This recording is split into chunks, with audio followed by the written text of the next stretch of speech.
Radiotehnika. The history of Latvian loudspeaker and audio equipment manufacturer VEF Radiotehnika, Riga Radio Factory, dates back to 1926. In the mid-1920s, European countries were recovering from war and revolution.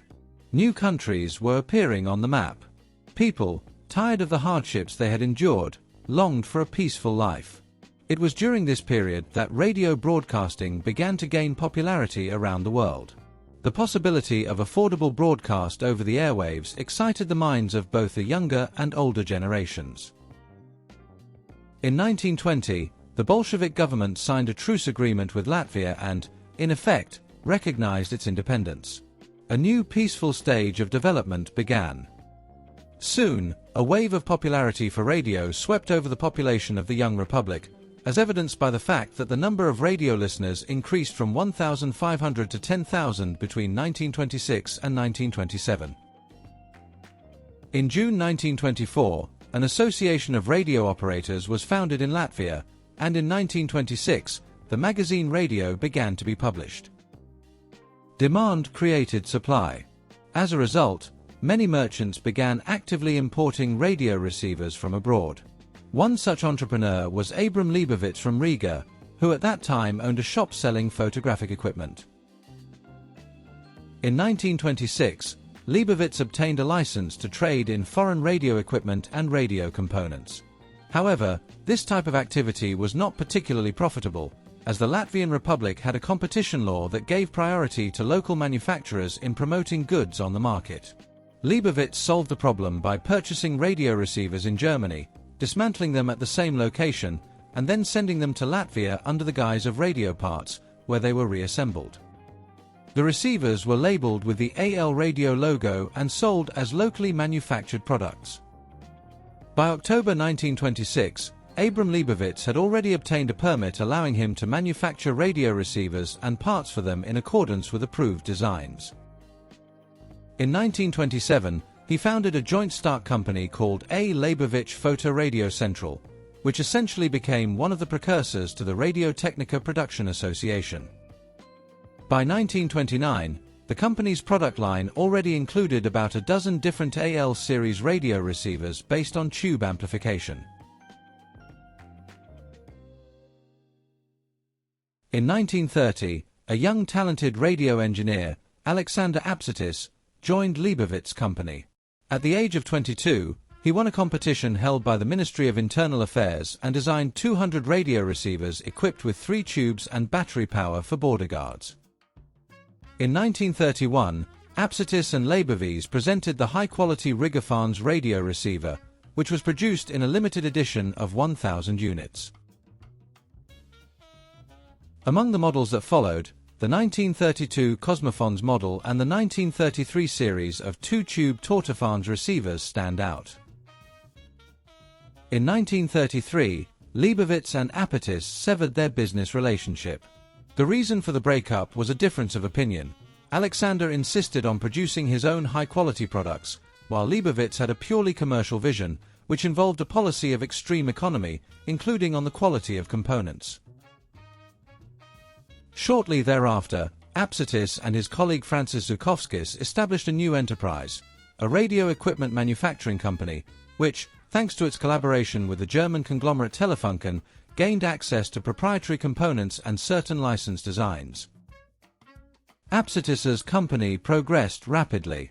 At the very beginning, it produced conventional direct amplification radio receivers, including battery-powered models, but in 1935, Alexander presented his first tube superheterodyne receiver, the T420 Concert Super's tube superheterodyne receiver, which had a massive wooden case reminiscent of the design of some Telefunken models. Despite the external similarity, the T420 used an original circuit topology designed by Apsitis himself. Subsequently, all equipment developed by Apsitis used only original proprietary solutions, which contributed to the success of his company. In 1936, the T612 model and the top-of-the-line T665 receiver appeared, which featured more complex circuitry. In fact, every year the company released new, more advanced models. In 1940, the Apsitis company began production of its most popular models, the budget T4044 and the premium T4055. At the same time, Abram Leibovitz company continued to expand during those years and became one of the largest enterprises in Riga in the second half of the 1930s. However, the quality of assembly and functionality were poor. This was due to cost-cutting measures that affected virtually everything, including parts. Nevertheless, thanks to clever advertising and attractive designs, sales did not decline. In 1939, Abram Leibovitz started having health problems, and his son took over the company. After that, the quality and complexity of the models improved somewhat, as evidenced by the release of the quite decent TM764 model. In the 1940s, Abram Leibovitz company, which at that time employed 250 people, was nationalized. Later, Leibovitz company merged with Radio Pioneeris Enterprise. Alexander Apsitis's company was also nationalized. It was renamed Radiotehnika, and Alexander himself became the director of the company. After the annexation of Latvia under the jurisdiction of the USSR, the question of the use of components arose, as an order was given to switch to Soviet tubes corresponding to American models. After Latvia came under German control, Radio Pioneeris and Radiotehnika became subsidiaries of Telefunken, which began manufacturing products for military purposes. In 1944, most of the equipment from all Riga factories under Telefunken's control was taken to Germany, but Alexander Apsitis managed to secretly keep some of it. Thanks to this risky operation, by the end of 1944, Apsitis's enterprise was fully ready to restart, and Alexander himself was awarded a medal. In 1946, the factory began producing broadcast amplifiers and loudspeakers, as well as studio equipment for radio broadcasting in Riga. However, the company lacked workers. Apsitis personally appealed to the Soviet authorities for help. At his request, several engineers who had been accused of collaborating with the German army were released from prison. One of these workers was experienced engineer Voldemar Slava, who later became a leading construction engineer. By 1946, Radiotehnika had a staff of about 400 people. Everything was ready to ramp up production and reach new heights.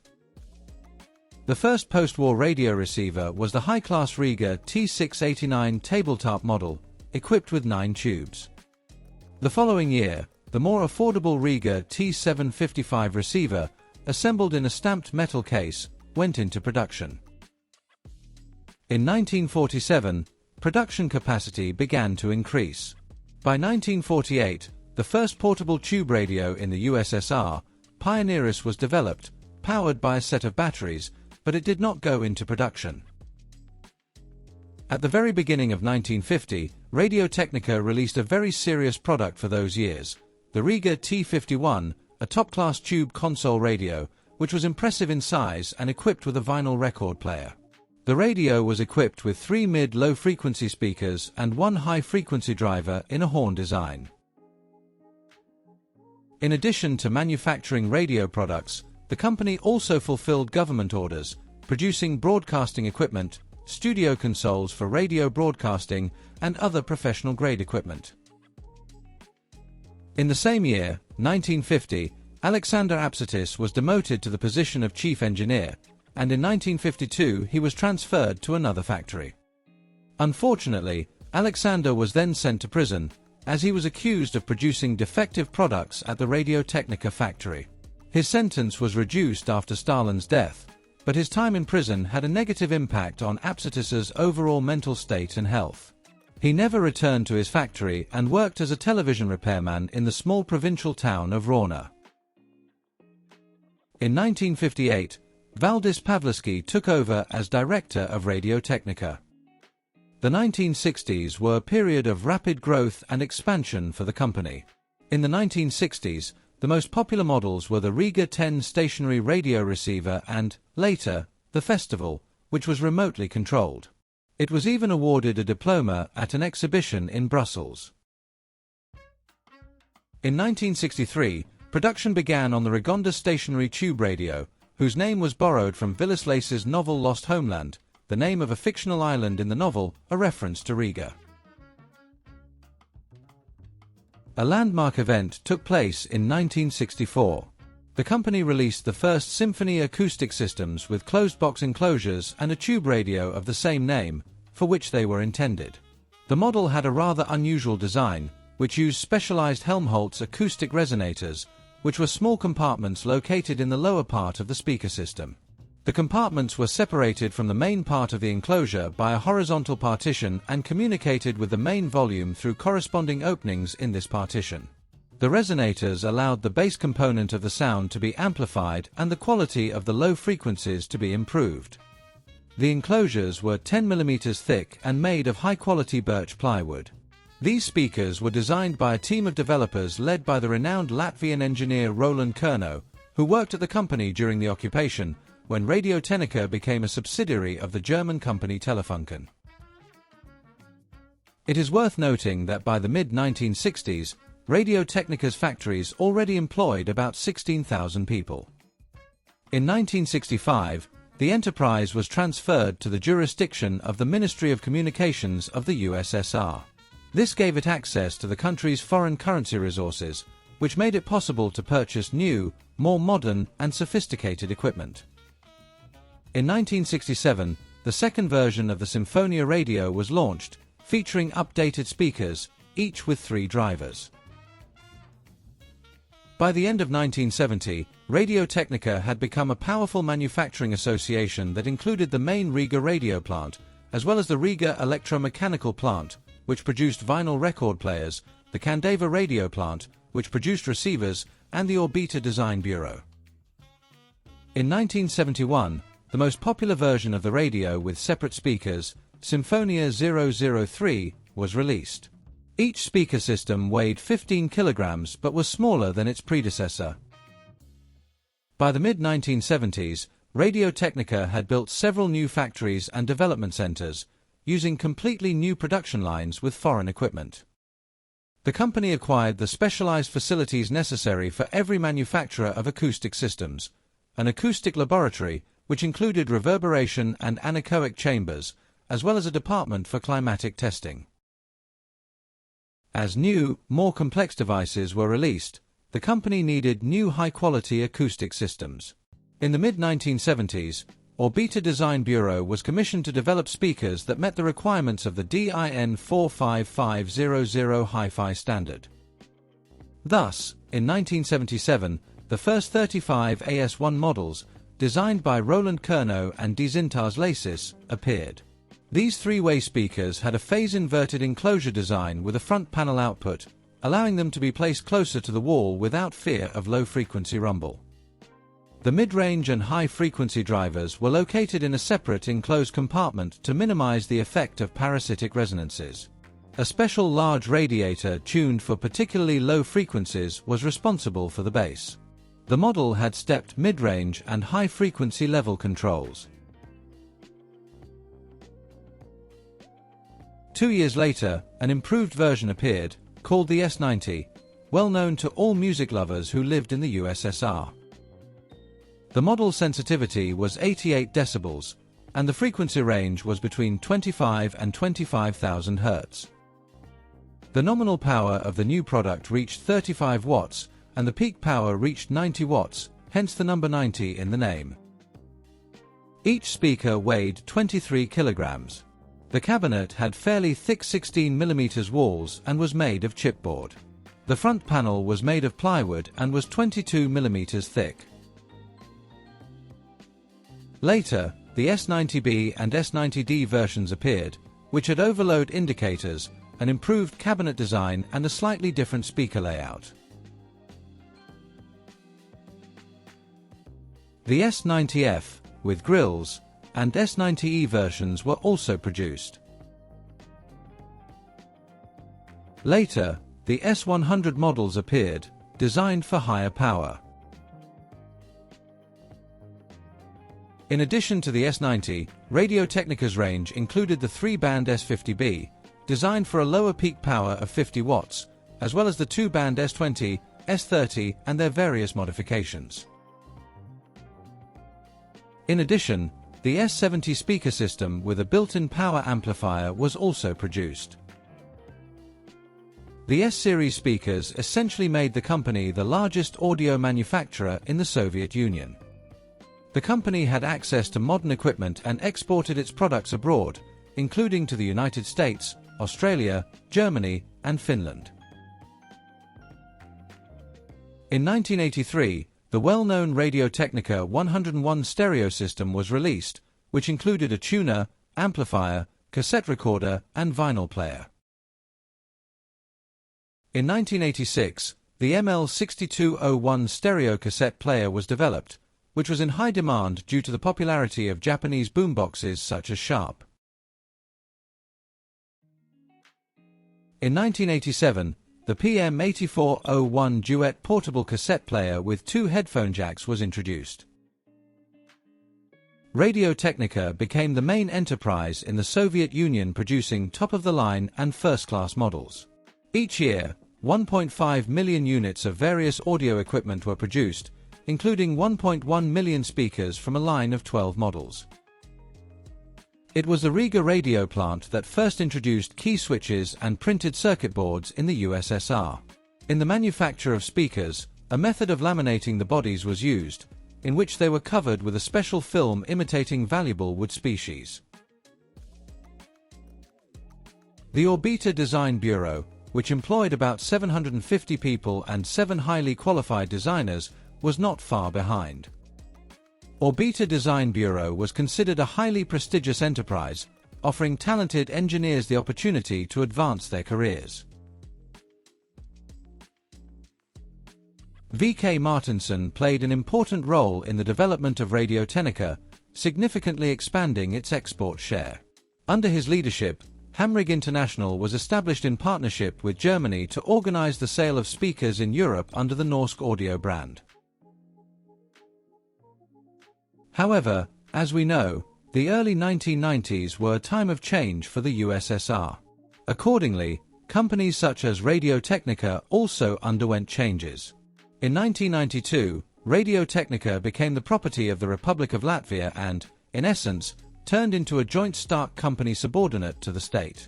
A flood of cheap Asian products and high-quality Japanese goods poured into the former Soviet countries, with which Radiotehnika could not compete. Sales markets and opportunities for obtaining raw materials were lost. In 1992, the organization was liquidated and most of its member enterprises soon closed down. Entrepreneur Eduard Maleev attempted to revive Radiotehnika.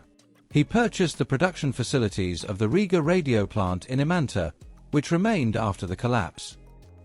Then, the Baltlines audio company organized by Maleev began producing audio systems at the facilities he had acquired, and in 1996, a new joint stock company called Radiotehnika was established. Maleev then purchased equipment from the Latvian factory VEF, which was used to manufacture circuit boards.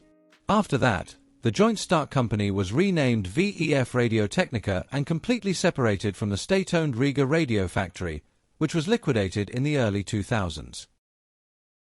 In 1997, Maleev's company managed to increase its turnover. The factory produced studio equipment and acoustic systems. However, the 1998 economic crisis in Russia, where the majority of products were supplied, had a negative impact on the company's business and led to losses. In 2014, attempts were made to save VEF Radiotehnika. However, the court case concerning the claim for the recovery of debts related to tax arrears was decided against Radiotehnika. In 2015, Radiotehnika sold the abandoned administrative building of the factory management, which was located in Riga, and in 2018, the tower was demolished to make way for a construction store. The deal helped the new Radiotehnika pay off its creditors. In July 2019, Eduard Maleev died at the age of 81. But that was not the end of the story. In 2023, a group of companies attracted major investors and began reviving the brand. Their goal was to breathe new life into the legendary Soviet trademark. To mark a new milestone in the company's history, the management decided to completely revamp the logo. The updated brand was presented to the public at an exhibition, where visitors were able to see the first product samples: Alpha, Beta, and Gamma series speakers, RTM01 and RTM02 stereo amplifiers, LP01 turntable, and MM and MC cartridges.